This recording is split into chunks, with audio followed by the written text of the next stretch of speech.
জেনে রাখবেন, মাথায় এবং মনে বসায় রাখবেন, পৃথিবীতে একটা বিষয় ছাড়া আর কোনো বিষয় নাই যে বিষয়ে দ্বিমত নাই। প্রত্যেকটা বিষয়ে দ্বিমত আছে। আজকের মাহফিল আমি মেহমান হয়ে আসছি, কিন্তু আমার মন বলে আজকের মাহফিল নিয়েও দ্বিমত আছে। কথা বলেন ভাই। কেউ করার পক্ষে আর কেউ বলছে করে কি লাভ। একটু জোরে বলেন না। কেউ বলে যে বাহিরে করলে ভালো হতো, কেউ বলে যে ভিতরে করলে ভালো হতো। তাহলে দ্বিমত আছে না নাই? বলেন আছে না নাই? বাংলাদেশের বর্ডার নিয়ে দ্বিমত, সেন্ট মার্টিন নিয়ে দ্বিমত, শুনি নাই আওয়াজ, আরো বড় লাগবে। পৃথিবীতে সবচেয়ে মহাসত্য আল্লাহ, আল্লাহ নিয়েও দ্বিমত আছে।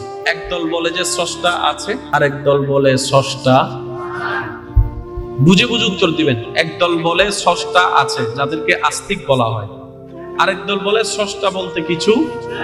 তাহলে সবচেয়ে মহাসত্য আল্লাহ, এই আল্লাহ নিয়েও জোরে বলেন না, আরেকটু জোরে বলেন। এবার আপনারা শুধু দ্বিমত আছে না নাই আপনারা বলবেন।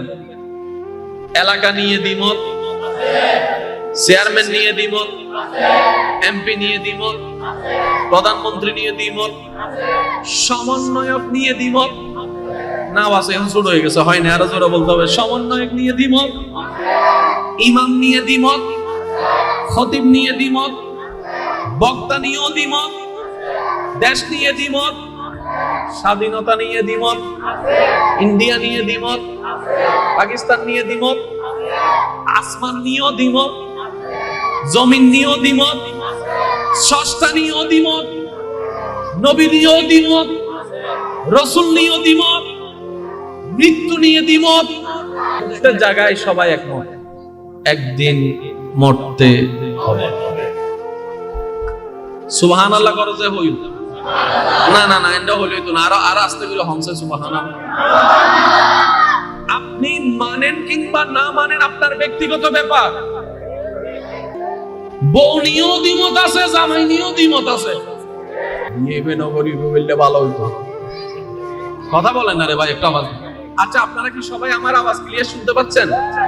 যেহেতু হল রুমের ভিতরে মাহফিল, আমি ওই আমার স্টাইলে গেলে আপনারা অনেক সময় আওয়াজও শুনবেন না, সেজন্য আমি একটু স্লোলি বলার চেষ্টা করব, যেহেতু আওয়াজটা বারবার বাড়ি খেয়ে আসবে। ঠিক না? একটু খেয়াল করেন। সবকিছু নিয়ে দ্বিমত আছে, কিন্তু মৃত্যু এমন একটা সত্য জিনিস, আস্তিকও বলে মরতে হবে, নাস্তিকও বলে মরতে হবে, মুসলমান বলে মরতে হবে, হিন্দু বলে মরতে হবে, বৌদ্ধ বলে মরতে হবে, খ্রিস্টান বলে মরতে হবে, বাঘ বলে মরতে হবে, সিংহ বলে মরতে হবে, ফেরেশতা বলে মরতে হবে, এমনকি শয়তানও বলে।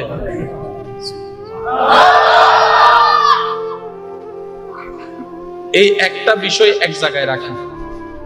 এবার আমার যে কথাটা আমি আপনাদের সমীপে রাখবো, নেবেন না ভাই আপনার ব্যক্তিগত ব্যাপার। তবে একটা কথা মনে রাখবেন, ঝগড়া করে, মামলা দিয়ে, তর্ক করে যে সময়টা আমরা কাটাচ্ছি না, এটা আমাদের লস প্রজেক্ট, লাভের কিছু হয় নাই। আদালতে যারা মামলা দিয়েছে তাদেরকে যাই জিজ্ঞেস করেন লাভ কি হয়েছে, লস কি হয়েছে, সবাই বলবে জীবনের সবচেয়ে বড় ভুল করছি মামলায় জড়িত হয়ে। সিডেঙ্গে একটা কথা আছে, আদা হনদিন তানাটাও দিয়েছে। সিডেঙ্গে নাই ভালো, রোহিঙ্গা বইতে কি দেয় আওয়াজ নগর তো সব সিডেঙ্গে ওলা হতে আদাইও হনদিন তানাটাও দি, লাঙ্গাইয়া হনদিন উকিলটা আদালতটাও দি। আর নেন জন্মানি তোমার জীবন ওয়াকা সিডেঙ্গে মানুষ আর কেন জোর হনবা জীবন শেষ। মানেন কিংবা না মানেন, ব্যক্তিগত ব্যাপারের উপর ছেড়ে দিলাম। তবে বুদ্ধিমান তারাই যারা নিজের সময়ের প্রত্যেকটা সেকেন্ডকে গুরুত্ব দিয়ে চলার চেষ্টা করে। কথা বলেন ঠিক কি না? তারাই সফলতার ধার পর্যন্ত না পৌঁছাইলেও অন্তত সফলতার চাবিটা দূর থেকে দেখতে পায়। কথা বলেন, কথা বলেন ঠিক কি না? এবার কথাটা মাথায় এবং মনে বসায় ফেলার অনুরোধ করব, আপনারা শুধু সাইলেন্ট থাকবেন। আমরা কি দুনিয়াতে চিরদিন থাকবো নাকি একদিন চলে যাব? চলে যাওয়ার বিষয়টা কি বেশি লম্বা নাকি অল্প? এই সময় যেটা আছে অর্ধেক সময় পার করে ফেলছি, এটা আর ফিরে আনতে পারবো? তা আসেন না বাকি যে কতটা দিন সামনে আছে এটা একটু কাজে লাগানোর চেষ্টা করি। অন্তত রব্বুল আলামিনের দরবারে গিয়ে এতটুকু তো বলতে পারবো, ইয়া রব, যতদিন বুঝি নাই শয়তানের ফাঁদে পড়ে জীবন কাটিয়ে দিয়েছি। জীবনের যে সময়টা বুঝতে পেরেছি আমার ট্র্যাকিংটা ভুল ছিল, রাস্তাটা ভুল ছিল, পদ্ধতি ভুল ছিল, ওই দিন থেকে আমি নিজের জীবনে ব্রেক লাগানোর চেষ্টা করেছি। চিন্তার মধ্যে, মনের মধ্যে ব্রেক লাগিয়ে তুমি রবকে খুশি করার চেষ্টা করেছিলাম। হয়তো এমনও হতে পারে আপনার একদিনের সেই চেষ্টা করা, রবকে খুশি করার স্বপ্ন দেখা, কাল হাসরের ময়দানে আপনার সারা জীবনের গুনাহ মাফ হয়ে জাহান্নাম থেকে জান্নাতীয় করে দিতে পারেন। বিশ্বাস আছে না নাই? জোরে বলেন, বিশ্বাস আছে না নাই? সেজন্য আমি সবার কাছে করজোরে অনুরোধ করব, আমি আমার ভালোটা চিন্তা করব, আপনি আপনার ভালো নিয়ে ভাবেন। ভাইজান মাঝখানে কি হলো? থাক, হইছে, কিছু করার নাই। আর লড়াচড়া করতে গেলে অনেক ঝামেলা। একবার বলি মারহাবা। কি নিয়ে দ্বিমত নাই? ভাই একটু সবাই বলি। আর সবকিছু নিয়ে তাহলে দ্বিমতে যদি আপনি সময় কাটান, টাইম লস। বুদ্ধিমান হলে মৃত্যু নিয়ে ভাবেন, নিয়েও ছক্কা মাইরে দিবেন, আখেরাতেও ছক্কা মাইরে দিবেন। সেজন্য রাসূল পাক সাল্লাল্লাহু আলাইহি ওয়াসাল্লামের একটা হাদিস এখানে মিলান।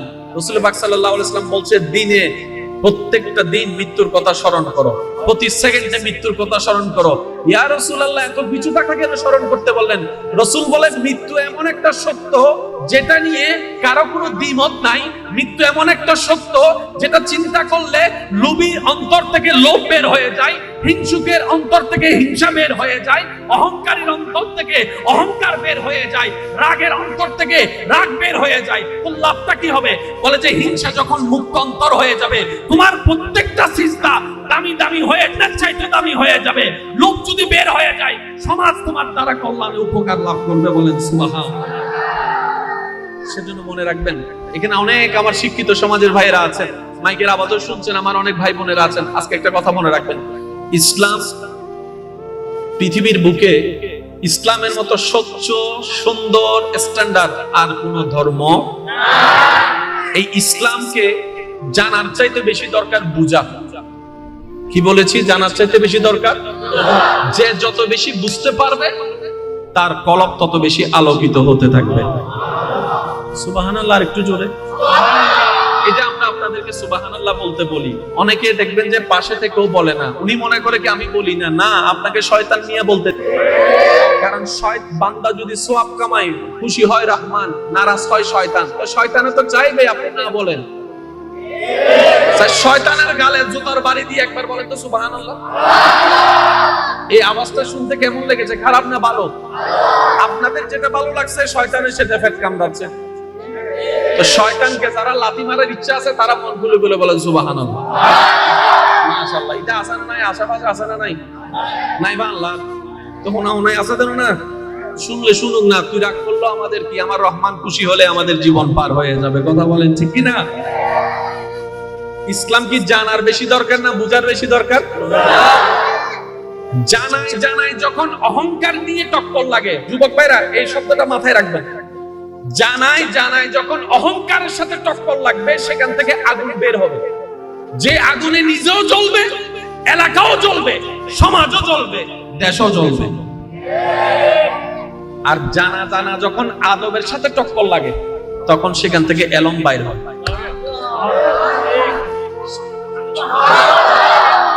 জানাই যখন মহব্বতের সাথে টক্কর লাগে, সেখান থেকে নূর বের হয়। ইমাম আজমের যুগও তর্ক ছিল, ইমাম শাফির যুগও তর্ক ছিল। আমাদের তর্ক এই পর্যায়ে চলে যায়, তুই কি জানোস, আমি কি জানি, কে কয় পাতা পড়ছস, এই স্টাইলে চলে যায়।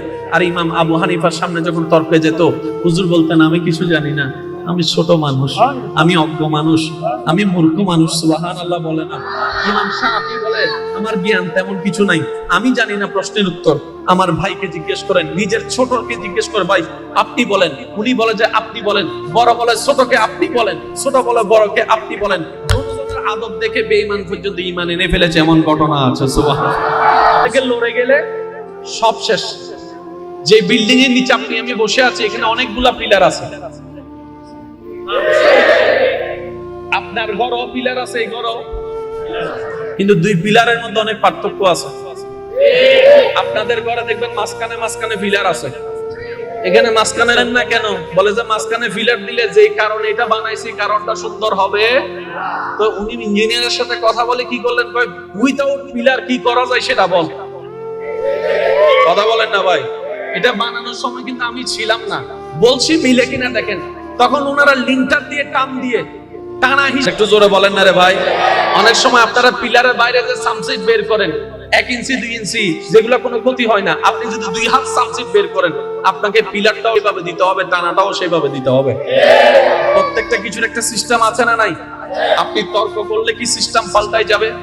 একটু সবাই বলেন, আপনি ঝগড়া করলে কি আপনার সিস্টেম পাল্টাই যাবে? সেজন্য ইসলাম নিয়ে তর্ক নয়, ইসলাম নিয়ে ঝগড়া নয়, ইসলাম নিয়ে একটাই জিনিস চলবে, সেটার নাম হচ্ছে গবেষণা। আর একটু জোরে বলেন, পৃথিবীর শ্রেষ্ঠ কিতাবের নাম? আমি বলবো না, আপনারা বলেন। পৃথিবীর শ্রেষ্ঠ কিতাবের নাম? পৃথিবীর সবচেয়ে নির্ভেজাল কিতাবের নাম? পৃথিবীর সবচেয়ে নির্ভুল কিতাবের নাম? এই কোরআন আমাদের কাছে আছে না নাই? কিন্তু আপনি আমি কোরআনকে রেখেছি শুধু রমজানে খুলি পড়ার জন্য, অথচ এই কোরআন নিয়ে অন্যরা গবেষণা করে করে করে করে করে করে কত কিছু আবিষ্কার করে ফেলতেছে। মুসলমান হয়ে আমরা পারলাম না কেন? আমরা যখনই কোরআন খুলি দুইটা কারণে, বেয়াদবি মাফ করবেন, আমরা হয়তো কোরআন খুলি সওয়াব কামানোর জন্য, আর না হয় কোরআন খুলি অমুক বক্তা কি ভুল বলছে সেটা ধরার জন্য। কষ্ট পেয়েছেন মনে আমার কথা? শুনেন, আমরা নিজের পায়ে নিজে কোরআন অনেক মারছি বাবা। ভুল ধরতে ধরতে জীবনের অর্ধেক সময় পার করে ফেলছি, নিজের ভুল শুধরানো, তওবা করার আর কোনো সুযোগ পেলাম। দিন শেষে ভাগফল কান্দেন, আমিও জিরো আপনিও জিরো। তো আজকে আমি আপনাদেরকে দিল থেকে বলার চেষ্টা করব, ওয়ামা তৌফিক ইল্লা বিল্লাহ। আমিও চাইবো আপনারা দিল দিয়ে ভালোবাসা দিবেন। কে কে রাজি আছেন একটু 2 হাত তুলে দেখান। নারায়ে তাকবীর, নারায়ে রিসালাত। উচ্চ আওয়াজে একবার বলেন মারহাবা। যা বলতেছি সব মনে থাকবে ইনশাআল্লাহ। এবার আরেকটা কথা শুনেন, অনেক যুবক ভাইদের মনের প্রশ্ন, কোরআন একটা, ইসলাম একটা, নবী একজন, এত জামিলা কেন? অনেক যুবকরা এই চিন্তা করে ইসলাম ছেড়ে চলে যাচ্ছে, ওদেরকে কান পরা দেয়, ওরাও নাস্তিক হয়ে যাচ্ছে। মনে রাখবেন, কোরআনের অর্থ কোরআন নয়। সুবহানাল্লাহ বলি। কোরআন কয়টা? আয়াত কয় রকম? একরকম বলেন না, আয়াত কয় রকম? কিন্তু আপনি যদি অর্থ খুলেন, 10টা অর্থ করেছে কোরআনের 10 রকম। মনে রাখবেন, বেজাল কোরআন। বাবা বাবা প্লিজ, বিয়ের আমার দরকার আছে না নাই? বেজাল কোরআনও নয়, বেজাল হাদিসও নয়, বেজাল নবীর মধ্যেও নয়, বেজাল ইসলামের মধ্যে নয়। বেজাল হচ্ছে আমাদের বুঝার মধ্যে, আমাদের বলার মধ্যে, আমাদের নেওয়ার মধ্যে, আমাদের ব্যাখ্যার মধ্যে। কথা বলেন ঠিক কি না? যে যেমনি বুঝেছে কোরআনকে সে নষ্ট করেছে। একটু জোরে বলেন না। এগুলার সমাধান মেসেজে পড়ব রব্বুল আলামিন আগে থেকে জানে। সেজন্য রব্বুল আলামিন কত সুন্দর নবীর মাধ্যমে কিছু বলেছেন, নিজে কিছু বলেছেন। একটু খেয়াল করলে আপনারা বুঝে যাবেন। একদিকে বলে তালাবুল ইলমি ফরিদাতুন আলা কুল্লি মুসলিমিন ওয়া মুসলিমাতিন, জ্ঞান অর্জন করো বলে একদিকে বলে দিলেন। আবার অন্যদিকে যায় দেখে যে জ্ঞান অর্জন তো সবাই করে, মারামারিও করতেছে। আল্লাহ সমাধান কোথায়? আল্লাহ পাক বলে ওয়া কুনু মা'আস সাদিকিন। সুবহানাল্লাহ একটু জোরে। এটা টোটাল কোরআনের হাদিসকে এক জায়গায় করে যদি বলি, আল্লাহ পাক বলে আলিফ বা তা সা শিখতে চাও, আলেমের কাছে যাও। সূরা ফাতিহা সহিভাবে শিখতে চাও, আলেমের কাছে যাও। কোরআন শরীফ তেলাওয়াত করতে চাও, আলেমের কাছে যাও। তুমি নামাজ শিখতে চাও, আলেমের কাছে যাও। রুকু সিজদা শিখতে চাও, আলেমের কাছে যাও। আর যদি তুমি এগুলার রহস্য জানতে চাও, আমি আল্লাহর ওলির দরবারে চলে যাও, ওলির সাথে বন্ধুত্ব করে নাও। কয়টা দ্বারা? জোরে বলেন কয়টা? একটা হচ্ছে যে আলেম ওলামার দ্বারা। আবার এখানে দেখবেন আমাকে অনেকে এখন ফতোয়া মারে দিবে, কারণ না বুঝলে তো ফতোয়া মারবে, ভুল তো বুঝবে, বদনাম তো করবে। আমি কোন আলেমের কথা বলেছি? যে আলেমগুলো আমাদের মতো দেখতে, আমরা ওই আলেমের কথা বলছি। আর বলি বলেছি বড় বড় মুহাক্কিক আল্লাহর বলি, যাদেরকে আল্লাহ বন্ধুর উপাধি দান করেছেন। মনে থাকবে ইনশাআল্লাহ। আচ্ছা। তাহলে বেজাল কি কোরআনে না হাদিসে না আমাদের ভিতরে?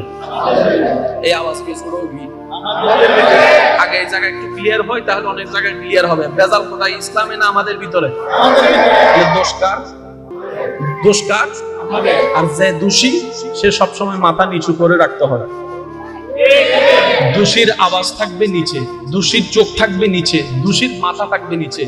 চিল্লায় কথা বলার, মাথা উঁচু করে কথা বলার আদৌ কোনো অধিকার আপনার আমার এই কথাটা বলার একটাই অর্থ, আমার অনেক ইয়ং জেনারেশন ভাইয়েরা আজকে ইসলামকে ভুল বুঝে অন্য পথে পথ হাঁটছেন। অনেক সময় দেখবেন প্রশ্ন করে, কয় ইসলাম কেমন বিচার করলো? কি পুরুষদেরকে আরেকটু জোরে বলেন না,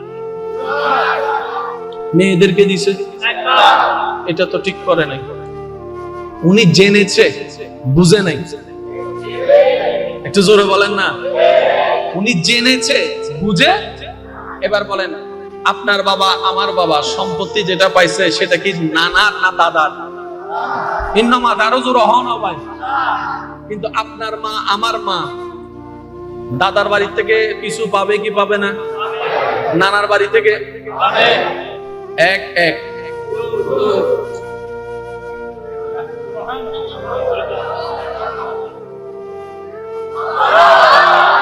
আমার বাবা আপনার বাবা এক জায়গা থেকে, আমার মা আপনার মা দুই জায়গা থেকে।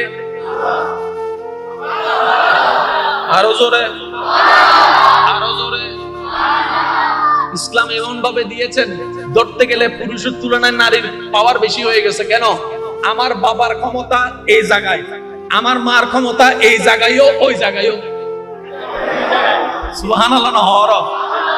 আমার বাবাকে ইসলাম বলে মাকে খাওয়াবা, বাবার সেবা করবা, ভাইকে দিবা, বোনকে দিবা, চাচাকে দিবা, চাচিকে দিবা, আত্মীয়কে দিবা, সন্তানকে দিবা, মেয়েকে দিবা, মেয়েকে বিয়ে দিবা, সব বাবার উপরে।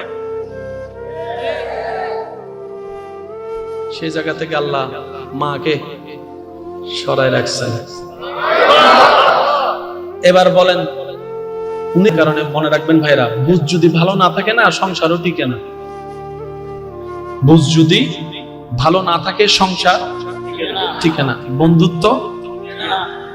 সেজন্য অনুরোধ জানাবো সবার কাছে, আজকে থেকে অন্তত ইসলামকে জানার চাইতে বেশি আমরা বুঝার চেষ্টা করব। সবাই বলি ইনশাআল্লাহ। আরেকটু জোরে বলি ইনশাআল্লাহ। সবকিছু নিয়ে দ্বিমত আছে, একটা জিনিস নিয়ে দ্বিমত নাই, সেটার নাম কি? এই কথা মনে আছে তো ইনশাআল্লাহ? এবার দ্বিতীয় নম্বর কথাটা মাথায় রাখবেন। আল্লাহ তাআলা সৃষ্টি জগতে, আমি উলামায়ে কেরামের একটু দোয়ার নজর চাচ্ছি। আল্লাহ তাআলা সৃষ্টি জগতে প্রত্যেকটা কিছুকে দুই ভাগে ভাগ করে দিয়েছেন। একটা হচ্ছে যে, হে আমার বান্দারা, আমি তোমাদের ইচ্ছায়, হুকুমে, শক্তিতে ছেড়ে দিলাম। আমি আল্লাহ সেই বিষয়ে কথা বলবো না। আরেকটা বিষয় আমি আল্লাহ নিজে সিলেক্ট করব, তুই বান্দা নাক গলাইতে পারবি না। কয়টা হলো? জোরে বলেন কয়টা? আল্লাহ পাক বলে, তোর আলমারিতে 10টা কালারের কাপড় আছে, আজকে কোন কালারের কাপড় পরবি তোর ইচ্ছা। সুবহানাল্লাহ বলে না? সালোয়ার পরবি না, ম্যাক্স প্যান্ট পরবি না, হাফ প্যান্ট পরবি, তোর ইচ্ছা। সুবহানাল্লাহ বলে না? তবে আমি তোরে জানাই দিলাম, কি বললে আমি খুশি হব, সওয়াব দিব, কি বললে আমি নারাজ হব, গুনাহ দিব, আমি জানাই দিলাম। মান কিংবা না মান তোর ব্যাপার। আমি আল্লাহ ফেরেশতা পাঠাই, কখনো তোকে আদেশও দিব না, নিষেধ করব না। তবে মনে রাখিস, একদিন মৃত্যুর মাধ্যমে পরকালে আমি রবের দরবারে কাঠগড়ায় দাঁড়াতে হবে। ওই হিসাবটা মাথায় রেখে চলার চেষ্টা করিস। বলেন না সুবহানাল্লাহ। এবার আমি বলতে থাকবো, যদি আপনারা বুঝতে পারেন আমাকে একটু আওয়াজ দিয়ে দিবেন। আল্লাহ তাআলা আমাদের পরিবর্তন, আমাদের আন্ডারে পরিবর্তন করার কিছু ক্ষমতা দিছে কি দেয় নাই? আপনি চাইলে কাপড় যেটা পরার পরেন, হোটেল যেটাতে যাবেন যান, রেস্টুরেন্ট যেটাতে যাবেন যান, যে গাড়িতে মন চাই উঠবেন। এখানে আল্লাহর কোনো কিছু এটা আমাদের উপর ছেড়ে দিয়েছে। এবার আমি প্রশ্ন করব, আপনারা শুধু উত্তর দিবেন। পরিবর্তন করতে আমরা চাইলে পারবো কি পারবো না? আপনারা বলবেন। আমরা চাইলে স্টেজ পরিবর্তন করতে পারি। একটু সবাই মিলে বললাম, একটু শুভ পরিবর্তন করতে লোকেশন পরিবর্তন করতে, পাঞ্জাবি পরিবর্তন করতে, শার্ট পরিবর্তন করতে, মোবাইল পরিবর্তন করতে, ঘড়ি পরিবর্তন করতে, চশমা পরিবর্তন করতে, একটা অবস্থা আর একটু বড়, গাড়ি পরিবর্তন করতে, জায়গা পরিবর্তন করতে, এলাকা পরিবর্তন করতে, নবী শুনি না নবী পরিবর্তন করতে, সূর্য পরিবর্তন করতে, চন্দ্র পরিবর্তন করতে, সূর্যের রাস্তা পরিবর্তন করতে, বৃষ্টি পরিবর্তন করতে, আম গাছে জাম ধরাইতে, জাম গাছে কাঁঠাল ধরাইতে, কাঁঠাল গাছে আপনার তাল ধরাইতে, তাল গাছে কুশেল ধরাইতে, কুশেল গাছের সাথে মাছ ধরাতে। কিছু পরিবর্তন করার ক্ষমতা আল্লাহ আমাদেরকে দিয়েছেন, আর কিছু দেন নাই।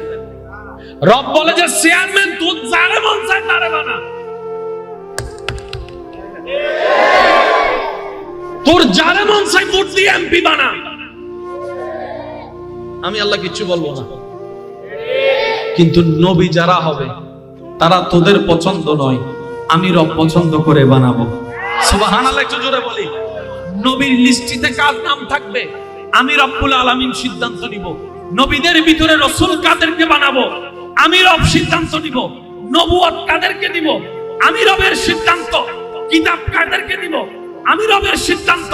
সহিফা কাদেরকে দিব আমি রবের সিদ্ধান্ত। কোরআন কাকে দিব আমি রবের সিদ্ধান্ত। সুবহানাল্লাহ, জোরে বলেন। তুর পাহাড়ে কার সাথে কথা বলবো আমি রবের সিদ্ধান্ত। কাকে ঝলক দেখাবো আমি রবের সিদ্ধান্ত। আর কাকে জমিন থেকে লামকান দিয়ে মেরাজ দিব আমি রবের সিদ্ধান্ত। সুবহানাল্লাহ। বান্দা, এইসব বিষয়ে তোমরা বিরোধিতা করে নাক গলানো। যারে তুমি ভোট দিয়ে বানাইছো চেয়ারম্যান, ভালো না লাগলে তোমরাই আন্দোলন করে তারে আবার। ভাই একটু জোরে বলেন না। মাশাআল্লাহ, একবার দরুদ শরীফ পড়েন। আল্লাহুম্মা সাল্লি আলা সাইয়্যিদিনা মুহাম্মাদ। আই শুদ্ধ আওয়াজে বেগুন মিসাই কো সিডেঙ্গে আওয়াজে দরুদ শরীফ পড়ন চাই বেগুনি মিলি। আল্লাহুম্মা সাল্লি আলা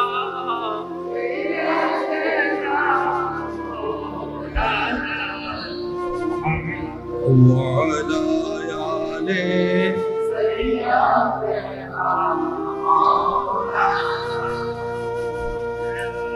উচ্চ আওয়াজ একবার বলি মারহাবা।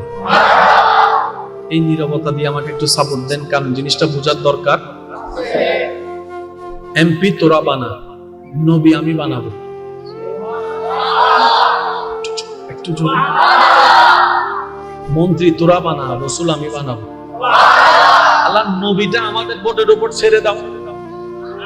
রব বলে যে জীবনও দিতাম না, কারণ সিডেঙ্গে ওয়ালা ভোট দিয়ে যারে নবী বানাবে ঢাকাইয়া ওয়ালা বলবে যে আমরা কম নাকি। একটু জোরে বলেন না। ভালো লাগলে নবী বানাই রাখবে, ভালো না লাগলে আন্দোলন করে রাখবি, তোদের উপর বিশ্বাস নাই। রব বলে যে নবী আমি বানাবো, রাসূল আমি বানাবো, কিতাব আমি দিব। তো আল্লাহ আমাদের কাজ কি? রব বলে যে তোদের কাজ একটাই, আমি যা সিদ্ধান্ত নিব তোরা চোখ বন্ধ করে বিনা প্রশ্নে সেগুলাতে হায় হা মিলাবি, তাহলে তোরা ঈমানদার হতে পারবি। রব বলে যে পরকাল আছে, মুসলমান বলে যে পরকাল আছে। নবী বলে যে ফুলসিরাত আছে, মুসলমান বলে যে ফুলসিরাত আছে। নবী বলে যে মিজান আছে, মুসলমান বলে মিজান আছে। কোন প্রশ্ন, কোন কাকুতি, কোন দাড়ি কমা, এটার নাম কি? জোরে বলেন, এটার নাম কি? আরেকটু জোরে বলেন, এটার নাম কি? ঈমান মানি। জোরে বলেন না, ঈমান মানি। এবার বলেন, স্বামী স্ত্রীর ভিতর বিশ্বাস না থাকলে সংসার। বন্ধু বন্ধুর ভিতর বিশ্বাস না থাকলে ব্যবসা, বন্ধুত্ব। তাহলে বিশ্বাস জিনিসটা শুধু ঈমানে নয়, মুসলমানে নয়, প্রত্যেকটা মানুষের সর্ব জায়গায় আছে বিশ্বাস। বুঝবেন, প্রমাণ দিয়ে যেটা মানানো হয় এটা বিশ্বাস নয়, এটা হচ্ছে মাইনা নেওয়া। জামাই বউয়ের মধ্যে ঝগড়া লাগছে, তুমি ফোনে কার সাথে কথা বলছো, বিশ্বাস নাও বিশ্বাস? জোরে বলেন। এবার বউয়ে প্রমাণ দিতে লাগলো, বিশ্বাস করেন আমি কারোর সাথে কথা, আপনি যার সাথে সন্দেহ করতেছেন তার সাথে কথা দরকার হলে আপনি মোবাইল চেক করেন, নাম্বার চেক করেন, এখন কি দিল? জোরে বলেন।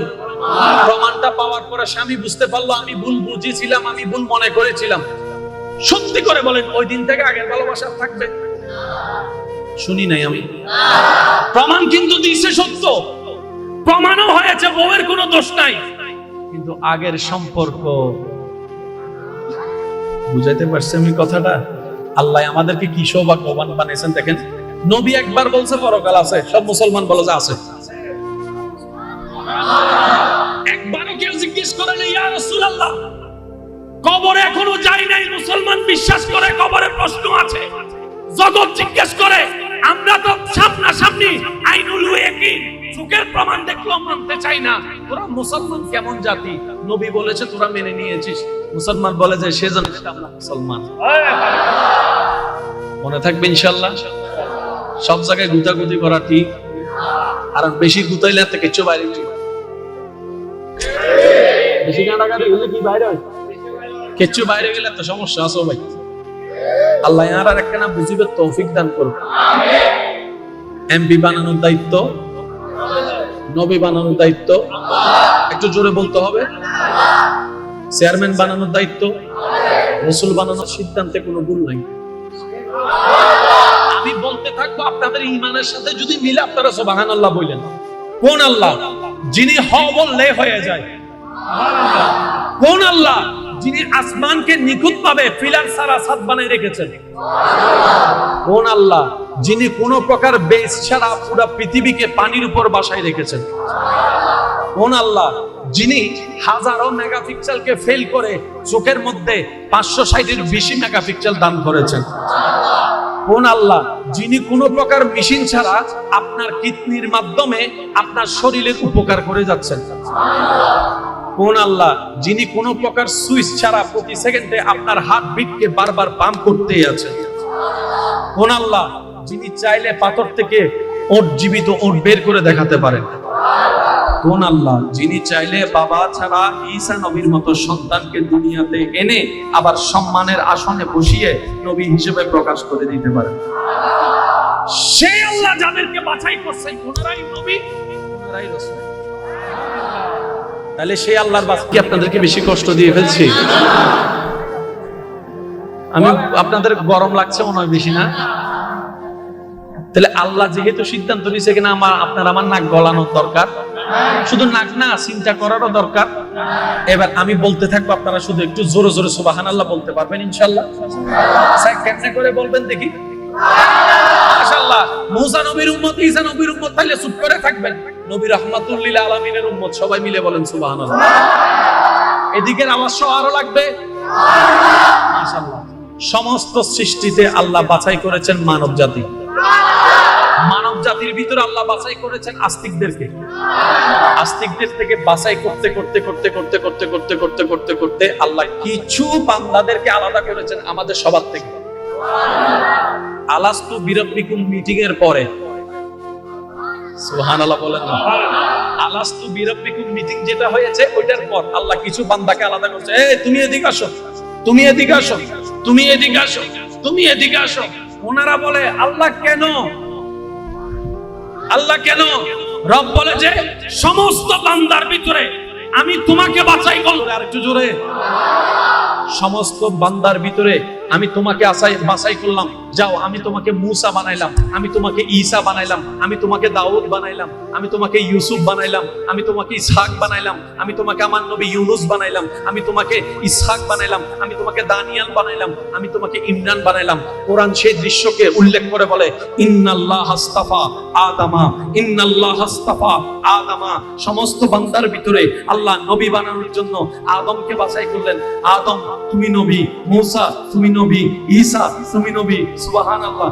দাউদ তুমি নবী, ইসহাক তুমি নবী, আইয়ুব তুমি নবী, ইদ্রিস তুমি নবী, ইয়াকুব তুমি নবী, ইউসুফ তুমি নবী, মুসা তুমি নবী, ঈসা তুমি নবী। সমস্ত বান্দার ভিতর থেকে কিছুকে আলাদা করলেন। যাও, আমি তোমাদেরকে নবীও বানাইলাম, রাসূলও বানাইলাম। এবার সেই যাদেরকে বাছাই করেছেন তাদেরকে এক জায়গায় একটা মিটিং এ রেখে আল্লাহ পাক বলেন ওয়াইস আখাযাল্লাহু মিসাকান নাবিয়্যিন, নিজের বন্ধু বানিয়ে উনি হচ্ছেন আপনার আমার নবী রাহমাতুল লিল আলামিন। হয় না আরো জোরে জোরে জোরে জোরে ফুল ভলিউমে একবার বলেন সুবহানাল্লাহ। এবার আমি আমার আন্দাজে বলি, নবীর আশিকরা একটু প্রেমের কান দিয়ে শোনার চেষ্টা করবেন। সমস্ত বান্দার থেকে যাদেরকে আল্লাহ নবী রাসূল বানালেন, আদম ইস্তাফা, মুসা ইস্তাফা, ঈসা ইস্তাফা, দাউদ ইস্তাফা, ইসহাক ইস্তাফা, আইয়ুব ইস্তাফা, ইদ্রিস ইস্তাফা, ইউসুফ ইস্তাফা, নূহ ইস্তাফা, দানিয়েল ইস্তাফা। আর আপনার আমার নবীকে যখন আল্লাহ বাছাই করলেন, আল্লাহ পাক বলেন ওরা ইস্তাফা, আপনি মুস্তাফা। কি বড় সৌভাগ্য আপনার আমার! আল্লাহ সেই নবীর উম্মতের খাতায় আপনার আমার মতো গুনাহগারের নামটা লিখে দিয়েছেন। এটা অর্জন নয়, কষ্ট হচ্ছে আপনাদের, অনেকের চেহারা পেরেশান দেখতেছি আমি। সব নবীর ভিতরে আল্লাহ একজনকে আলাদা করেছেন, মুস্তাফা। আর একটু জোরে বলি, ওনার নাম কি? মুস্তাফা। সবাই চায় যার খুশি, তিনি চায় যার খুশি, ওনার নাম মুস্তাফা। আজকে একটু পাগলামি চলবে, রাজি আছেন আপনারা? ওয়া মরাও গিয়ে ফেললাম মানুষ গুণ আমাদের দের কেন ফলাই চলিলে কোনো সমস্যা আছে না? আল্লাহ এবং নবীর প্রেমে ফলাই চলিলেও তো লাভ আছে ভাই, ঠিক না বেঠিক? হো না আর কেন জোর হন ভাই, ঠিক না বেঠিক? रहमत वाला आया नबी है, रहमत वाला आया नबी है, धूम मची है, धूम मची है, सबाई रहमत वाला आया नबी है, धूम मची है, একবার বলি সুবহানাল্লাহ।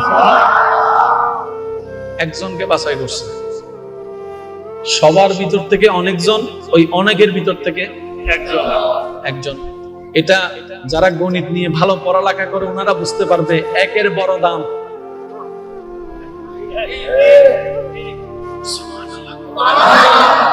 এক শব্দ তার বড় দাম। আশা করি আল আকিলু তাকফিহিল ইশারা, ইশারা ভাষা একের বড় দাম। আল্লাহ যদি অন্যদিন কোন সময় বলায়, পাগলামি চলবে ইনশাআল্লাহ। এবার নবী মুস্তাফাকে আলাদা করলেন, সব নবীরে ডাকলেন, সেই ঘটনা আপনাদের সকলেরই জানা আছে, সেদিকে আমি যাচ্ছি না। এবার আল্লাহ পাক রব্বুল আলামিন লিস্টি বানালেন, কে কখন যাবে, কোথায়? জোরে বলেন কোথায়? সবাই বলেন কোথায়? তাহলে নবীরা আসবে, রাসূলরা আসবে কার পক্ষ হয়ে? আসমানে কোনো শয়তান, জান্নাতে কোনো শয়তান, আরশে কোনো শয়তান, দুনিয়াতে শয়তান, দুনিয়াতে শয়তান। তাহলে শয়তানের কাজ জাহান্নামে নেওয়া, নবীদের কাজ জান্নাতে নেওয়া। শয়তান প্রতিনিধিত্ব করবে শয়তানের, নবীরা প্রতিনিধিত্ব করবে আল্লাহর। এবার আল্লাহ পাক, ভাইয়া একটু মনোযোগ প্লিজ। আল্লাহ তাআলা আদম নবীকে যখন পাঠালেন, আদম যাও যাও, আমার পক্ষ থেকে দায়িত্ব নিয়ে যাও। ইন্নী জাইলুন ফিল আরদে খলিফা। তো দুনিয়াতে টিকার জন্য কিছু জিনিসের দরকার আছে না? শয়তানের সাথে যুদ্ধ করার জন্য আলাদা শক্তির দরকার আছে না? আচ্ছা, কেউ যদি আপনার দিকে আগুন মারে জাদু দিয়ে, ওটা আটকানোর ক্ষমতা আপনার আমার আছে? তো ওইটা থেকে ঠেকানোর জন্য আল্লাহ প্রদত্ত কিছু রহমতের দরকার আছে না? একদম সহজ ভাষায় বুঝেন, একটু খেয়াল করবেন। আদমকে যখন আল্লাহ পাঠাচ্ছেন, আল্লাহ পাক রব্বুল আলামিন বললেন, আমার রহমতের গোডাউন থেকে আদম ধরো, এই নিয়ামত তোমারে দিলাম। আরেকটু জোরে, এই নিয়ামত তোমাকে সাহায্য করবে, সহযোগিতা করবে। এটার ভিতরে, এই লাকিসের ভিতরে অনেক মুজিজাও আছে। আদম এগুলা নিয়ে যাও। আদম ততদিন ছিলেন যতদিন রব চেয়েছেন। এবার আল্লাহ পাক বললেন, আদম। আদম নবী বলে যে আল্লাহ জায়গা খালি তো। রব বলে যে খালি হবে না, তোমার পরপর আমি শীষকে পাঠাচ্ছি। এবার আদমকে নিয়ে গেলেন, শীষকে পাঠালেন, শীষ ধরো, এটা তোমার, তুমি নাও। সব কার রহমত? বা একটু জোরে বলেন না, কার রহমত? এইভাবে প্রত্যেকটা নবী রাসূল আসার সময় আল্লাহ পাক কিছু নিয়ামত আলাদা করে দিয়েছেন। ওই নিয়ামত পেয়ে মুসা কালিমুল্লাহ হয়ে গিয়েছেন, ঈসা রূহুল্লাহ হয়েছেন, ইসমাইল জবিহুল্লাহ হয়েছেন। আর এই নিয়ামত পেয়ে কেমন হয়েছে জানেন? মুসা নবী থাপ্পড় মারলে চোখও পড়ে যায়। একটু সুবহানাল্লাহ জোরে বলি। ওই পাওয়ারটা কার? কার দেওয়া পাওয়ার? আল্লাহর দেওয়া পাওয়ার নিয়ে যখন মুসা নবীর লাঠি দিয়ে নদীতে মারে, সাগরে মারে, রাস্তা হয়ে যায়। পাথরে মারলে সেখান থেকে ঝর্ণা ধারা শুরু হয়। ওই পাওয়ারটা যখন ঈসা নবীকে আল্লাহ পাক দান করলেন, ঈসা নবী মরা মানুষের সামনে গিয়ে যখন বলতেন কুম বিইজনিল্লাহ, আমার রবের হুকুমে জিন্দা হও, মরা জিন্দা হয়ে যেত। যে রোগের কোনো চিকিৎসা পৃথিবীতে ছিল না, ঈসা নবী আল্লাহর হুকুমে হাত বুলাতেন, সাথে সাথে রোগটা ভালো হয়ে যেত। ওই নিয়ামত পেয়ে ইউনূস পয়গম্বর মাছের পেটে, মাছটা সাগরের পেটে, নিঃশ্বাস আসা যাওয়ার কোনো সুযোগ নাই, সেখানেও জিন্দা রয়ে গেছে। এগুলো সব সেই নিয়ামত। আর একটু জোরে। এবার টোটাল বিষয়টা যদি বুঝতে পারেন একটু খেয়াল করেন। আল্লাহ পাক আদমকে বলেন, আদম ধরো, এগুলো তুমি রাখো। শীষ ধরো, এগুলো তুমি রাখো। দাউদ ধরো, এটা তুমি রাখো। ইসহাক তুমি এগুলা রাখো। ইউসুফ তুমি এগুলা রাখো। আইয়ুব তুমি এগুলা রাখো। ইউনুস তুমি এগুলা রাখো। মুসা তুমি এগুলা রাখো। ঈসা তুমি এগুলা রাখো। আস্তে আস্তে নবীর লিস্টিতে যত নবী ছিল সব নবী আসেন। দুনিয়াতে নবীর লিস্টি, রাসূলের লিস্টি আস্তে আস্তে সবাই এসে চলে গেছেন। এখন শুধু লিস্টিতে একটা। ভাইয়া বলেন, লিস্টিতে কয়জন বাকি? যিনি আপনার আমার দয়াল নবী রাহমাতুল লিল আলামিন। এবার সেই নবী, একটু মনোযোগ চাচ্ছি আমি, সেই নবী আসার সময় আল্লাহকে বলে, আল্লাহ মুসাকে কিছু দিছো, ঈসাকেও দিছো, দাউদকেও দিছো, ইউসুফকেও দিছো তোমার নিয়ামত, ইসহাককেও দিছো, আল্লাহ আমারটা কই? সুবহানাল্লাহ বলেন। সবাইকে তো তুমি কিছু নিয়ামত দিছো, এবার আমাদের নবী আল্লাহকে বলে, আল্লাহ আমারটা কই? আমার কিছুটা কই? রব্বুল আলামিন বলে, আপনি কিছু নিবেন কেন? আপনি কিছু নিবেন কেন? আপনি কিছু নিবেন কেন? ওটা তো কলিমুল্লাহ, যাকে কিছু দিয়েছি। ওটা তো রূহুল্লাহ, যাকে কিছু দিয়েছি। আপনি কিছু নিবেন কেন? ইন্না আতাইনা কাল কাউসার, হাবিব আপনার পরে যাওয়ার মতো কেউ নাই, আপনি সব নিয়ামত দিয়ে যান। সবাই কিছু আলা,